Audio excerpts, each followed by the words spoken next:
আসসালামু আলাইকুম। জানিয়ে দিব এই মাত্র পাওয়া সংবাদ। প্রথমেই বলে দিচ্ছি সংবাদ শিরোনাম, এরপর বলবো বিস্তারিত। ডাইরেক্ট অ্যাকশনে নেমেছে ডক্টর ইউনূস, ধরা খেল তারেক বিএনপি। আজকের সর্বশেষ তাজা খবর।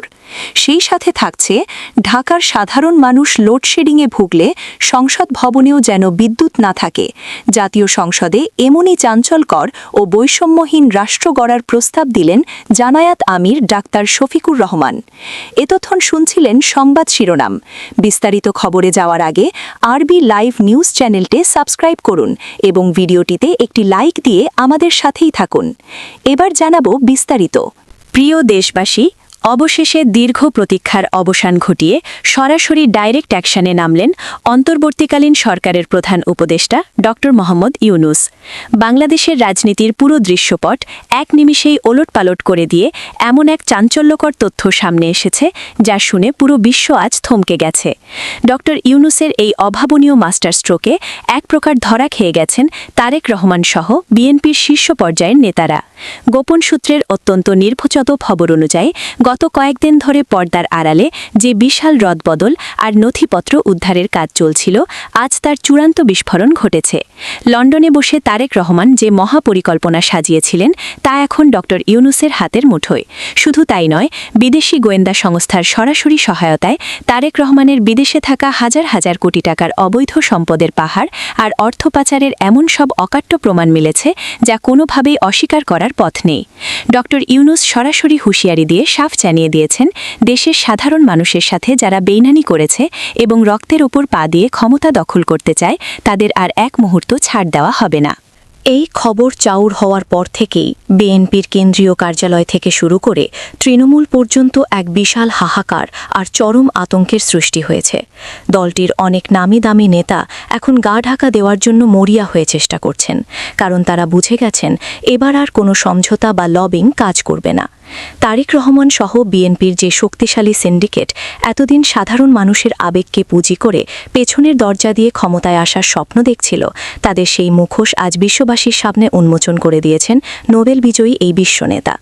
ডক্টর ইউনূসের এই মারমুখী অবস্থান দেখে খোদ আন্তর্জাতিক মহলও পুরোপুরি হতবাক হয়ে গেছে।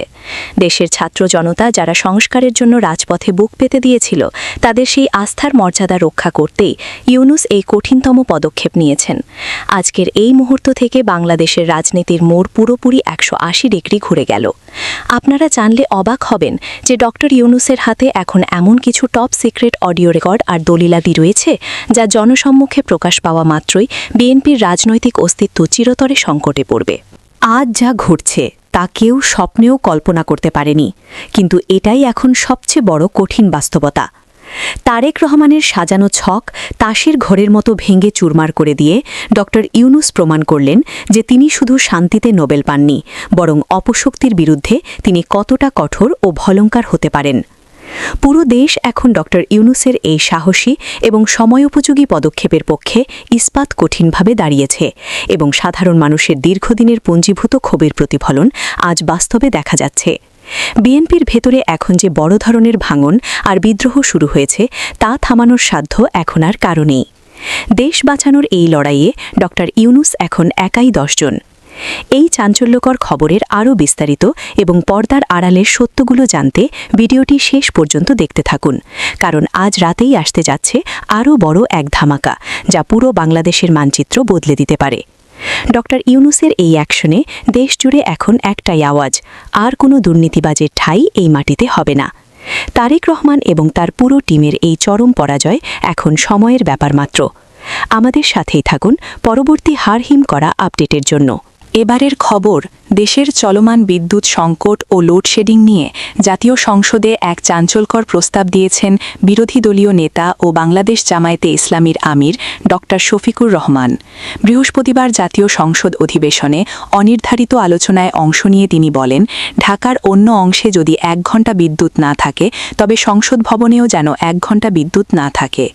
বিদ্যুৎ ও জ্বালানি প্রতিমন্ত্রীর পক্ষ থেকে রাজধানীতে পরীক্ষামূলক লোডশেডিং চালুর প্রস্তাব আসার পর তিনি এই মন্তব্য করেন। ডক্টর শফিকুর রহমান বলেন, সাধারণ মানুষ যখন ঘণ্টার পর ঘণ্টা লোডশেডিংয়ের যন্ত্রণায় দিশেহারা, তখন সংসদ ভবন বা ভিআইপি এলাকাগুলো কেন এর বাইরে থাকবে? তিনি দাবি করেন, দেশের এই সংকটকর মুহূর্তে জনগণের সাথে সংহতি জানাতে এবং সবাইকে সমান সুযোগ সুবিধার আওতায় আনতে সংসদ ভবন থেকেই লোডশেডিং কার্যক্রম শুরু করা উচিত। তার মতে, সংসদ থেকে এই কার্যক্রম শুরু হলে সাধারণ জনগণ বুঝতে পারবে যে নীতি নির্ধারকরাও তাদের কষ্টের অংশীদার এবং এর ফলে আমরা একটি সুষম ও বৈষম্যহীন রাষ্ট্র হিসেবে বাংলাদেশকে গড়ে তুলতে পারব। অধিবেশন চলাকালে স্পিকার অধিবেশন সচল রাখার স্বার্থে লোডশেডিংয়ের বিপক্ষে মত দিলে জামায়াত আমির স্পষ্ট করেন যে তিনি সংসদের মূল অধিবেশন চলাকালীন সময়ের কথা বলছেন না, বরং অধিবেশনের বাইরে বাকি দীর্ঘ সময়গুলোতে এই বিদ্যুৎ সাশ্রয়ী পদক্ষেপ নেওয়ার কথা বলছেন। তিনি আরও উল্লেখ করেন যে বিদ্যুৎ খাতের বর্তমান পরিস্থিতি এবং জ্বালানি সংকট মোকাবিলায় সরকার ও বিরোধী দলের সমন্বয়ে গঠিত যৌথ পদ্ধতির মাধ্যমে কার্যকর সমাধান খুঁজে বের করা জরুরি। দেশের সাধারণ মানুষের ভোগান্তি লাঘবে এবং জাতীয় ঐক্য বজায় রাখতে বিদ্যুৎ বণ্টনে কোনো ধরনের বৈষম্য না রাখার জন্য তিনি সরকারের প্রতি জোর আহ্বান জানান। আজকের মতো সংবাদ এখানেই শেষ করছি।